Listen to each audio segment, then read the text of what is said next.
নমস্কাৰ। প্ৰথমে আপোনালোক সকলোকে মোৰ ইউটিউব চেনেলত স্বাগতম জনাই আৰম্ভ কৰিবলৈ দিনটোৰ কেইবাটাও গুৰুত্বপূৰ্ণ খবৰ। আজি হৈছে 22 ডিচেম্বৰ দিন সোমবাৰ আৰু এনেবোৰ গুৰুত্বপূৰ্ণ খবৰসমূহ নিতৌ চাবলৈ চেনেলটো ছাবস্ক্ৰাইব কৰি ভিডিঅ'টোত এটা লাইক কৰি দিবলৈছোঁ। আজিৰ প্ৰথমটো গুৰুত্বপূৰ্ণ খবৰ, জুবিন গাৰ্গক লৈ ৰাজনীতি নকৰিব গৌৰৱ গগৈ।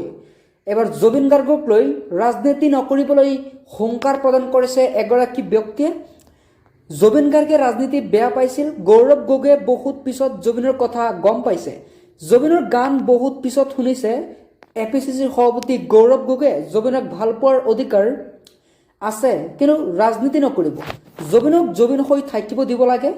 জুবিন গাৰ্গে ন্যায় পাবই। আমাৰ হিয়াৰ আমতো জুবিন গাৰ্গ ন্যায় পাবই। এইবাৰ গৌৰৱ গগৈক এক বিশেষ কৰ্তৃত্ব প্ৰদান কৰিছে মন্ত্ৰী পবিত্ৰ মাৰ্ঘেৰিটাই। পৰৱৰ্তী খবৰ, অসম বা অসমীয়া নহয়, কংগ্ৰেছৰ প্ৰিয় হৈছে বাংলাদেশী।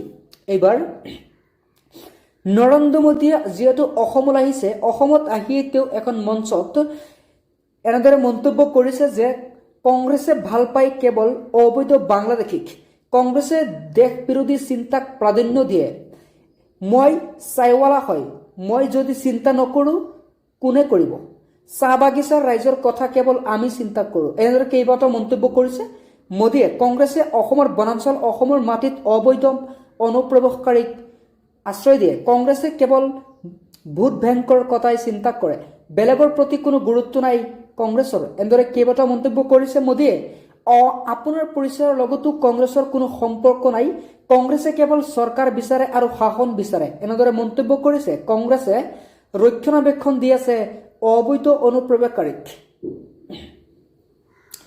এনেদৰে মোদীয়ে কেইবাটাও মন্তব্য কৰিছে।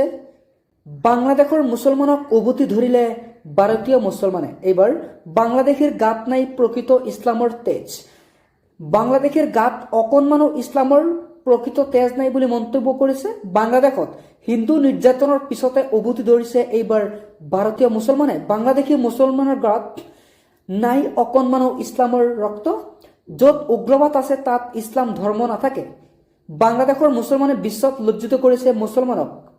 এইবাৰ বাংলাদেশৰ যিটো ঘটনা সংঘটিত হৈছে, ইছলামৰ বদনাম কঢ়িয়াই আনিছে এইবাৰ বাংলাদেশৰ জনসাধাৰণ অৰ্থাৎ মুছলমান লোকসকলে। ভাৰতত যেনেকৈ সংখ্যালঘু মুছলমানক হিন্দু ভাইয়ে সুৰক্ষা দিয়ে, ঠিক তেনেকৈ বাংলাদেশতো সংখ্যালঘু হিন্দুক মুছলমানে সুৰক্ষা দিব লাগে। বাংলাদেশৰ মুছলমানৰ বিৰুদ্ধে এইবাৰ সোচ্চাৰ জামাল উদ্দিন সিদ্দিয়ে বাংলাদেশৰ জনতাক লৈ কেইবাটাও মন্তব্য কৰিছে, মুছলমানক লৈ কেইবাটাও আহ্বান জনাইছে। বাংলাদেশত যিহেতু হিন্দু নিৰ্যাতনৰ পিছতে উভতি ধৰিছে এইবাৰ ভাৰতীয় মুছলমান লোকসকলে। শ্যামকানু সিদ্ধাৰ্থ শেখৰ অমৃত বাবাৰ ফাঁচী নহয়, ছমাহৰ পিছতে জেলৰ পৰা উভতি ওলাই আহিব 7 অভিযুক্ত। এইবাৰ শিৱসাগৰৰ বিধায়ক অখিল গগৈয়ে জুবিনৰ ন্যায়ক লৈ কৰিছে কেইবাটাও বিস্ফোৰক মন্তব্য। তেওঁ ক'লে, ছমাহৰ পিছতেই মুকলি আকাশৰ তললৈ আহিব জুবিন গাৰ্গৰ হত্যাকাৰী 7 অভিযুক্ত। কেৱল মাত্ৰ নিৰ্বাচনৰ আগলৈকে মুখে জেলত দিবলৈ, ফাঁচি দিবলৈ খুজি আছে হিমন্ত চৰকাৰে। SITৰ চিঅ'ৰ জৰিয়তে মোক ভয় খুৱাবলৈ খুজিছে। অসমত আটাইতকৈ বেছি গোচৰ থকা মানুহ মই, অসমৰ আটাইতকৈ বেছি গোচৰ মোৰ নামতে আছে বুলি মন্তব্য কৰিছে অখিল গগৈয়ে। অবৈধ বাংলাদেশীৰ ৰক্ষা নাই। পৰৱৰ্তী খবৰ, পুনৰ 19 জন বাংলাদেশীক বিতৰণ কৰা হৈছে বাংলাদেশলৈ। মুখ্যমন্ত্ৰী হিমন্ত বিশ্ব শৰ্মাই ক'লে, অসমৰ অবৈধ মুছলমান যিবিলাক আছে, বাংলাদেশী আছে, তেওঁলোকৰ ৰক্ষণাবেক্ষণ নাই। তেওঁলোকৰ আমি ভাৰতৰ পৰা খেদি পঠিয়াম বাংলাদেশলৈ।